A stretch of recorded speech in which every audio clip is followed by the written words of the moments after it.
so basically what I'm doing here today is I'm going to be potting up some of the luffa seeds that I planted about a month ago.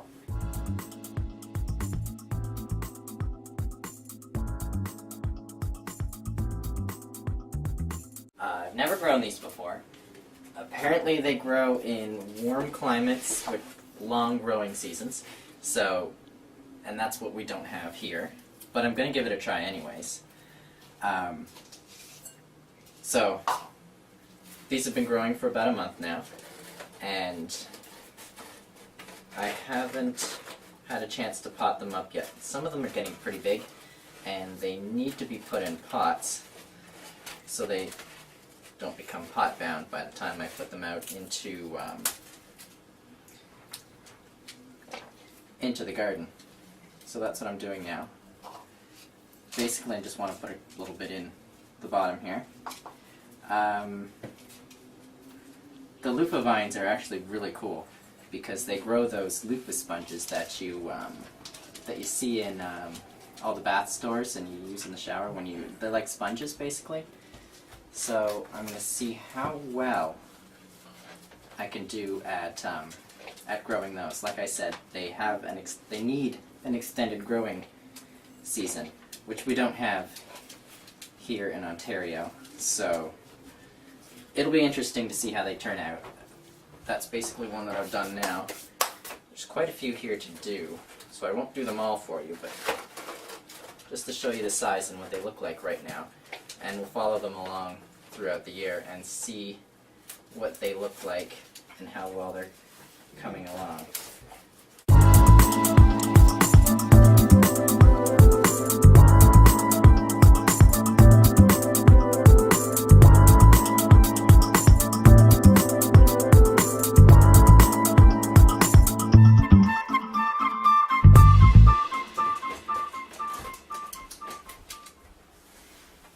I've got a collection of seeds here that I'm going to plant this summer that I'd like to show you.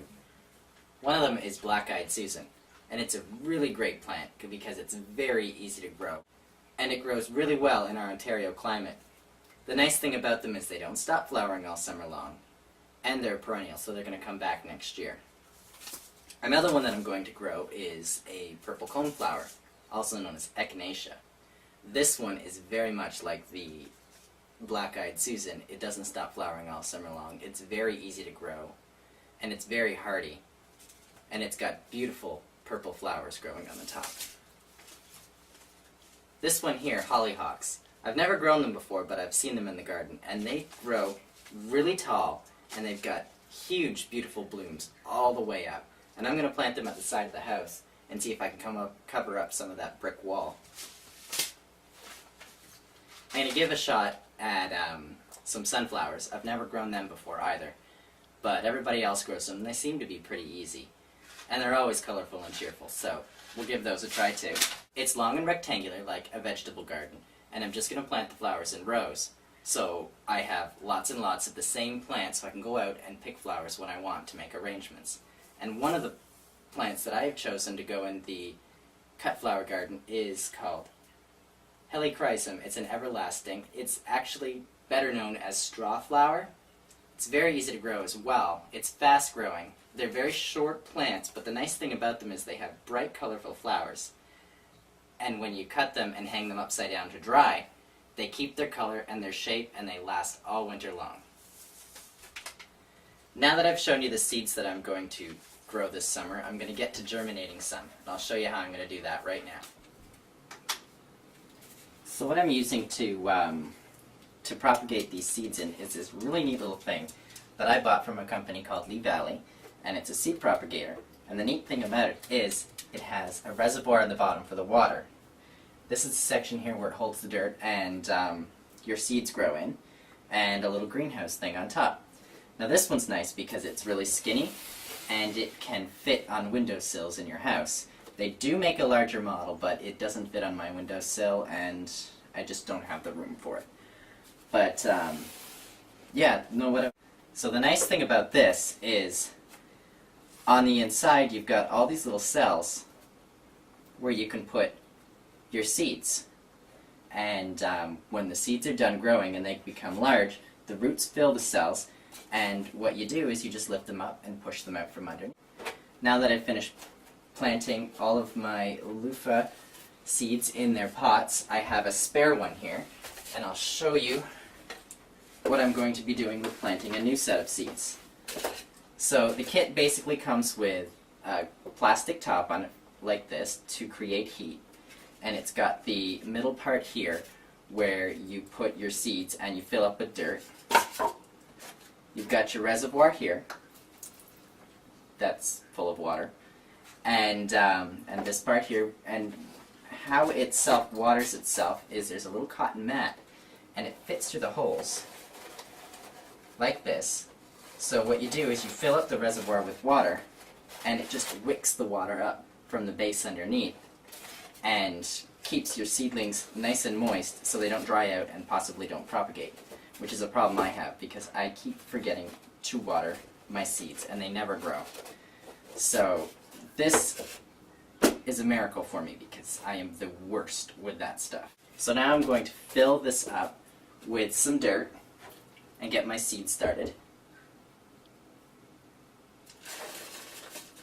So all you really have to do is just pour the dirt over the top and make sure all of the little holes are filled up.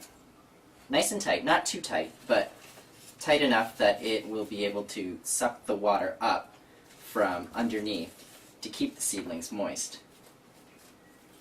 Now one of the most important things, well depending on the seed that you put in here, is to keep it in the window and keep it warm. The heat will create some steam on the inside like you can see with this one, and that will make your seedlings grow.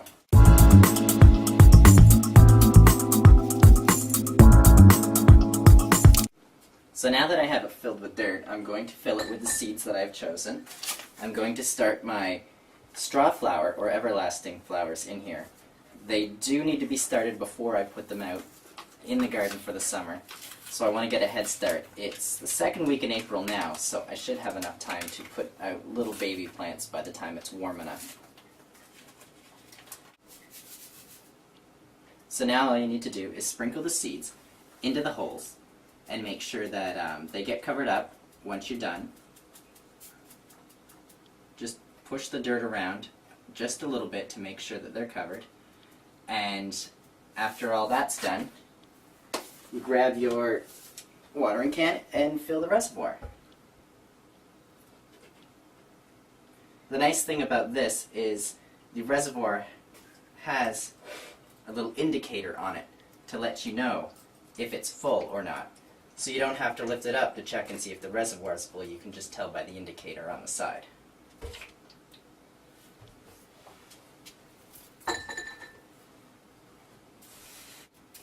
So there you go. This is my favorite little windowsill greenhouse. I couldn't grow seedlings without it. If you'd like to order one for yourself, the link is at the bottom of the screen. This particular model here is about $19.95, and you can pick them up in Toronto or Ottawa, or you can just order them directly from the internet.